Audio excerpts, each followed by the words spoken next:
Right, folks, welcome back to the C Morning Show.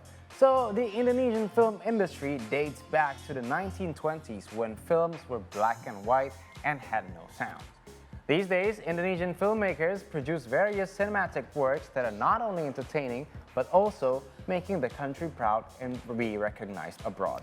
Yes, several Indonesian films have even won accolades at international film festivals, such as Marlina Si Pembunuh dalam 4 Babak, a film that was screened at a number of international film festivals, including Cannes.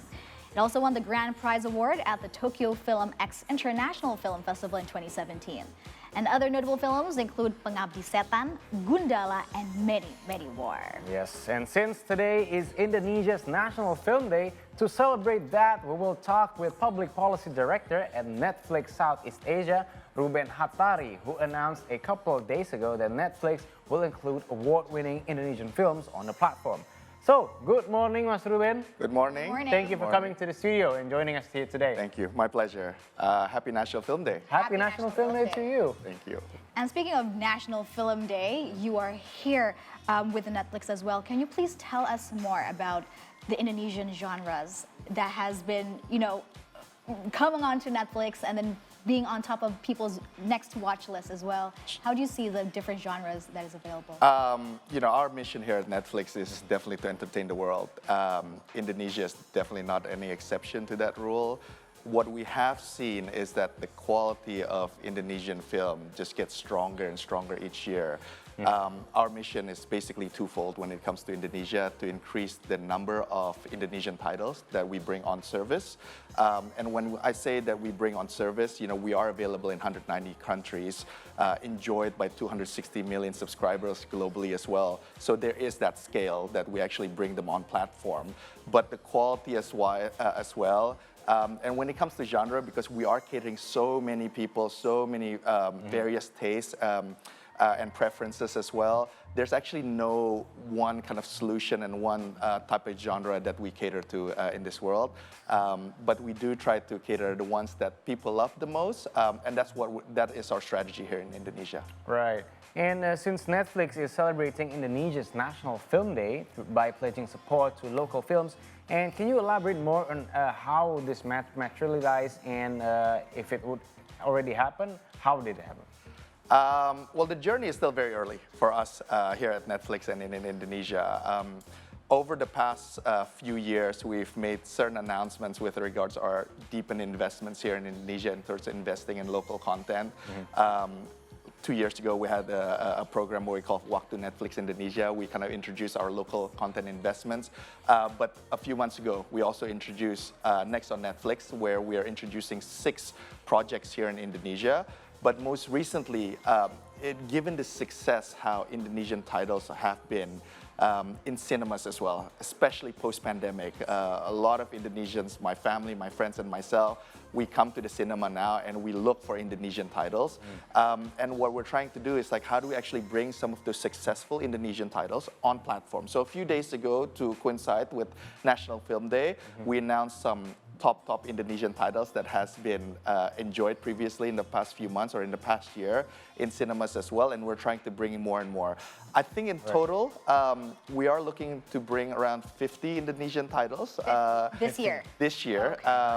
On service. So I mean that's basically almost one every week. Okay. Right? Yeah, now you're bringing this to viewers not only in Indonesia but also around the world. Globally, Absolutely. 190 countries. 190. And speaking of the quality of the Indonesian movies, how do you curate the hundreds of movies being produced in the country to bring to the global audience and to ensure that they will also enjoy what Indonesia has to offer? It's a journey. Let's put it that way. We take pride that we have a team of local content experts based here in Jakarta that are Indonesians, that understand the market, that understand the taste preferences, and they're very, very plugged into the industry. So they are the first and foremost that actually looks at it. But when you look at the various genres that when you go to cinemas, I think everyone kind of agrees that horror and comedy, Agak Lain has been, very, very successful in the past few months. Yeah. What we try to do when it comes to Netflix is that we try to kind of broaden that buffet, I suppose, of taste profile, because again, we are catering so many different tastes and profiles that our subscribers like, and we try to see what other areas that we can actually look into. Right. And so you mentioned about the broad taste that the world likes. So what are the top, let's say the top 3 of the world's favorite genre? Oh, that is very, very hard. I mean, the thing about taste is that it changes, right? If you're very much interested, I mean, we do publish transparency report. So this is showcasing what are the top titles of the previous year that has been relatively successful. Okay. We also publish the top 10 list very regularly as well in every country where we operate. It's very difficult to answer. I mean, for me personally, I enjoy watching a lot of series, crime documentaries, but my wife enjoys something else, right? It's very. Right. And speaking of, you have mentioned that one of the, of course, challenges faced by the film industry is monetizing on it and then gaining access to the funds. And of course, the film production itself, there's so many aspects, not only the creative process, but there's also other aspects to it. And Netflix has also shown that there is a project which you have a workshop, what they don't talk about when they talk about film production. Right. Can you please tell us more, and where did that idea come from? And because it's talking more about the administration side, the legal side, how much crucial need is it for the producers and also filmmakers in Indonesia to understand these? Yeah, so I talked earlier about the importance of expanding the numbers of Indonesian content to be brought on surface on our platform as well. But there is also the important aspect to ensure that the quality increases as well. And the only way that you can do that is through trainings, workshop, capacity building. Right. But what many people don't realize is that filmmaking is a lot more than what you see on screen, right? So normally when we invest in other companies as well, when they invest in trainings, they would invest in script writing, acting, but there's a lot that goes behind the scene as well. And we see that the Indonesian film is at a tipping point when there is this gap where the quality is really, really good right now.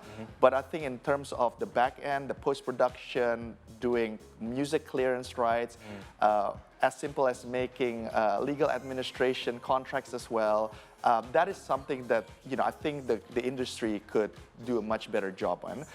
We've recently partnered with Jogja Film Festival, which is the largest film festival here in Indonesia, and we're proud to explore what type of trainings that we can actually dive deeper with them and ensure that every single layer of the film industry of cineast in Indonesia could actually look into upskilling their talents, but also their skill set as well. To prepare themselves to enter the global stage as well, because it's all needed. Absolutely. Okay. Yeah. And speaking of the challenges as well in producing and also filmmaking, Netflix is also now massively produced many series. Can you please tell us more about Indonesian, to be particular? In terms of? The production of Netflix titles. We are doing a lot more in Indonesia. So as I mentioned before, we are working with top creators in Indonesia. This year alone, we will be launching 6 projects, that we are very, very proud of. These are top creators such as Joko Anwar, Timo Jayanto. They're well known not only in Indonesia but regionally, but even globally as well. So we are kind of working with them with a variety of genres as well. But on top of that, beyond than just what we call our local originals, the reality is that there's so many top Indonesian films that's already in cinemas that we're looking to kind of working closely with them and kind of bringing them on service as well. Right. So in terms of the number of Indonesian films that is now available on Netflix, how many are the Indonesian films now?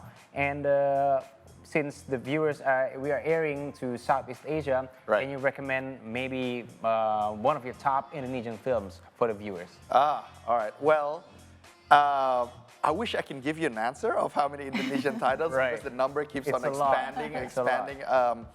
You know, even this year, as I mentioned, we've got the 6 originals and we've got the 50, theatrical releases that we're actually bringing on platform. So that number will continue to increase.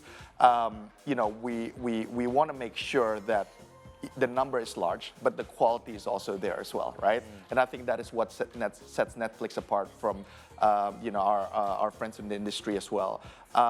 In terms of Indonesian films, oh, that is a very good question. I mean, the success of last year's Cigarette Girl or Gadis Kretek, Right. I mean, that's has been significantly enjoyed, not only in Indonesia, but across the region and globally as well. I mean, we've seen the title traveled as far as Europe, as far as the US.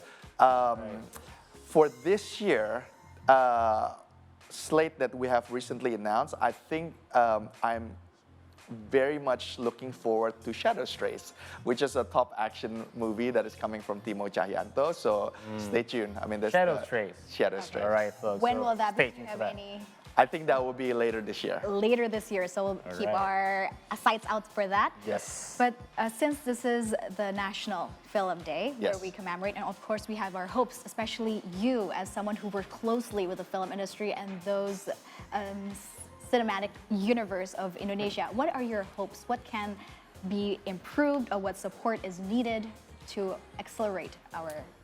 I think you know I'm in the world of public policy, so I think first and foremost the participation of all stakeholders, including the government. I mean, the potential is definitely here for Indonesia's film industry to accelerate and to grow and to travel.